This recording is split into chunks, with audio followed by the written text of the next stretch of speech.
Now discuss problems related to electrical circuits. First problem: an uncharged condenser of capacity C is charged by applying an electromotive force E sin T by root LC through leads of self-inductance L and the negligible resistance. Prove that for any time T, the charge of the plate is EC by 2 sin of T by root LC minus T root LC cos T by root LC.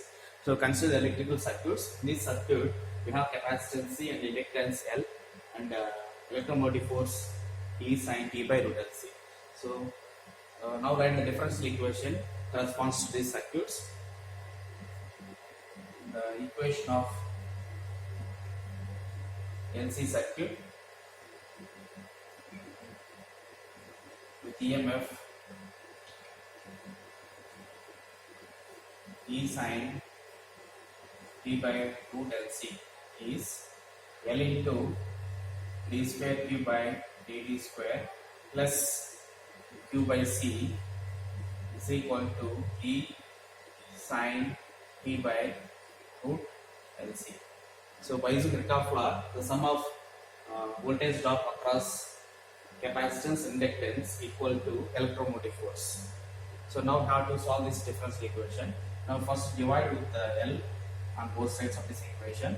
So we get d square Q by dt square plus Q by LC is equal to E by L into sin of T by root LC.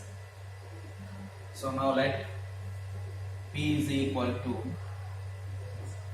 1 by root LC. That implies P square is equal to 1 divided by LC. This is our option. Therefore, d square Q by dt square plus P square means 1 by LC. It gives P square Q is equal to E by L sin of P. What is P? Root LC sin P. Therefore, now it can be written as T square plus P square into Q is equal to E by L sin dt, where capital D is d by dt.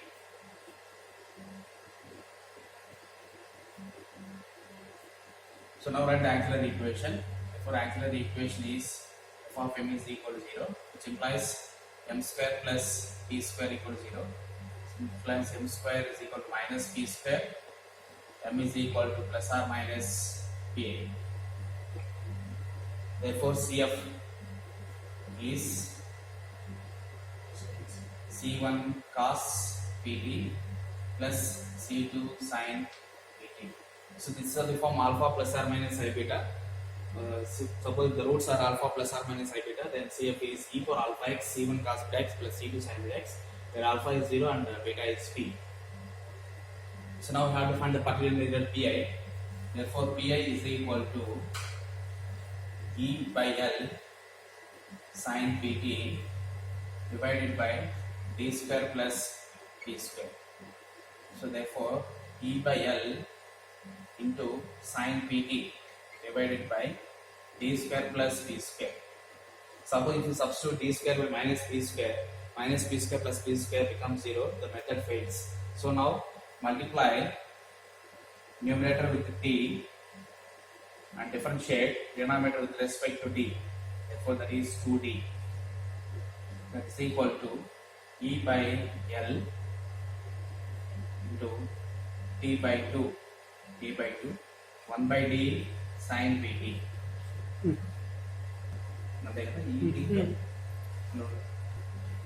So now 1 by d sin Pt. 1 by d means integration minus cos Pt by P.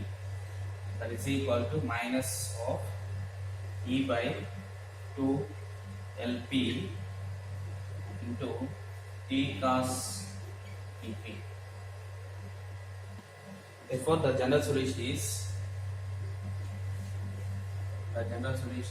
y is equal q is equal to Cf plus Pa.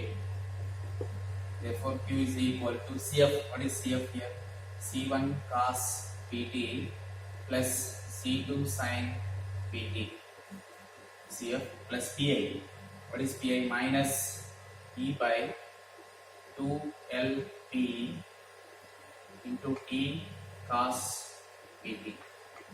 This is the Q charge. So now we differentiate with respect to T on both sides. Differentiating with respect to T.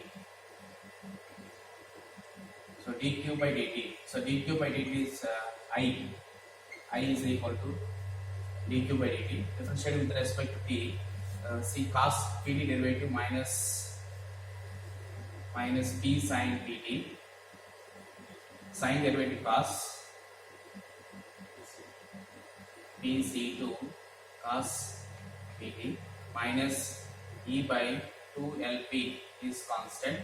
So derivative of T cos usual first function T into cos Pt derivative minus P sin Pt plus cos Pt T derivative 1.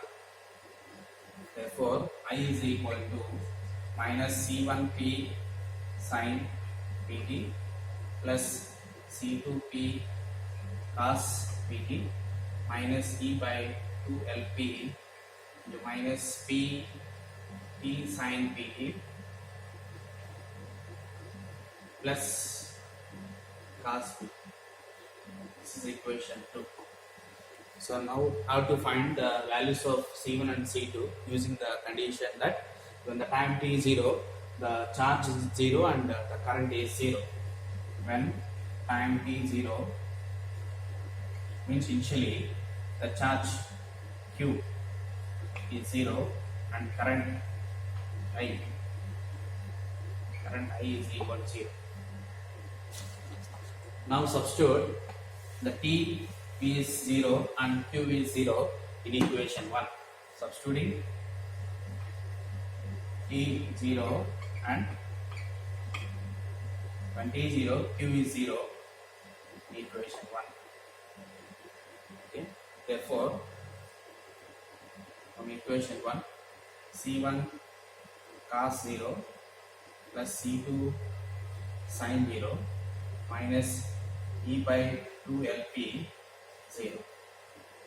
So which implies 0 is equal to cos 0 is 1, therefore C1. Therefore now C1 is 0.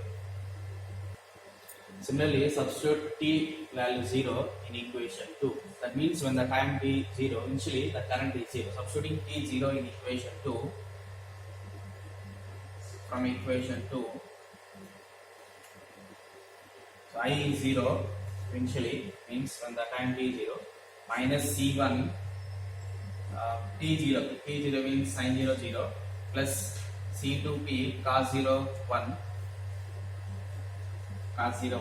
minus E by 2Lp when t 0 0 into this one 0 plus cos 0 1.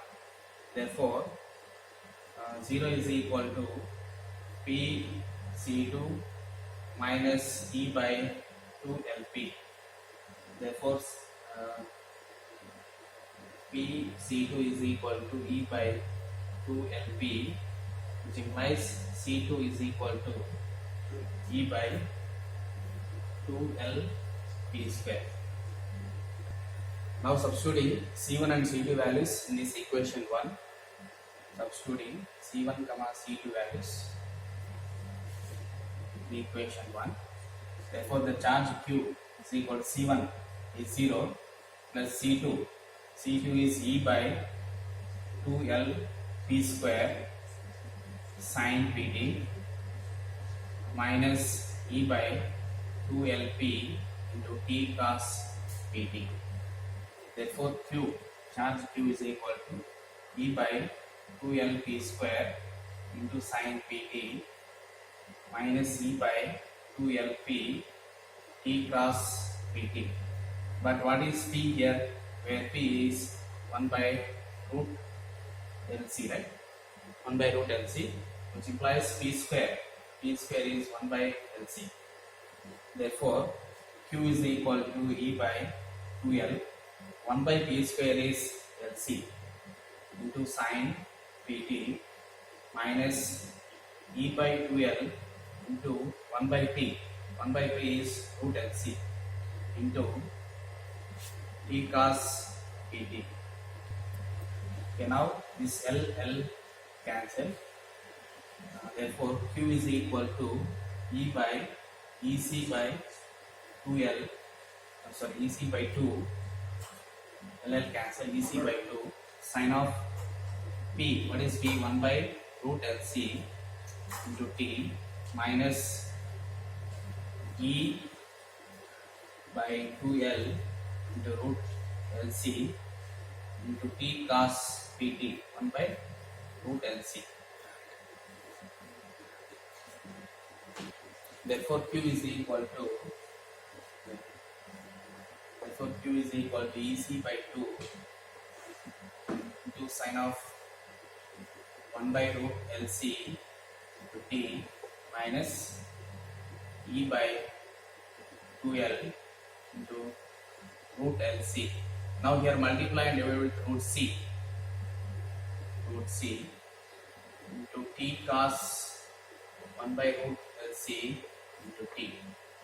Therefore, Q is equal to EC by 2 into sin of 1 by root LC to T minus root C into root C is C, so which becomes E C by root LC cancel, 2 root L. L can be written as root L into root L into T cos 1 by root LC into T into roots. Now take EC by 2 common. So we get sin of 1 by root LC into T minus, take EC by 2 common, 1 by root LC T cos 1 by root LC into T. This is the charge. The charge Q is EC by 2 into sin of T by root LC minus 1 by root LC into T cos T by root LC. This is the charge, the circuit, the EMF P